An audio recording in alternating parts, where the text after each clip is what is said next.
నమస్తే అండి. మా యూట్యూబ్ ఛానల్ చూసిన వాళ్ళకు నా యొక్క ధన్యవాదాలు. చూడండి, మరుగు మందు అనేది 2 రకాలు. ఒకటేమో కడుపుకు పెట్టే విధానం. ఈ కడుపుకు పెట్టే విధానం ఎలా పెడతారంటే చికెన్లో కానీ, మటన్లో కానీ, స్వీట్లో కానీ, కూల్ డ్రింక్లో కానీ, టిఫిన్లో కానీ పెట్టవచ్చు. ఇంకోటి రెండో రకం అనేది లిక్విడ్. చెప్పులకు, బట్టలకు, వంటికి, తలకు పెట్టే మరుగుమందు, మరలమందు.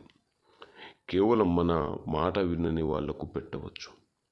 భార్యాభర్తలకైనా, అత్తాకోడలకైనా, ప్రేమికులు విడిపోయి బాధపడిన వాళ్లకు, లేకపోతే ఇంట్లో పిల్లగాళ్ళు మాట వినకపోయినా పెట్టవచ్చు. ఈ మందు ఒక్కసారి పెడితే చాలు,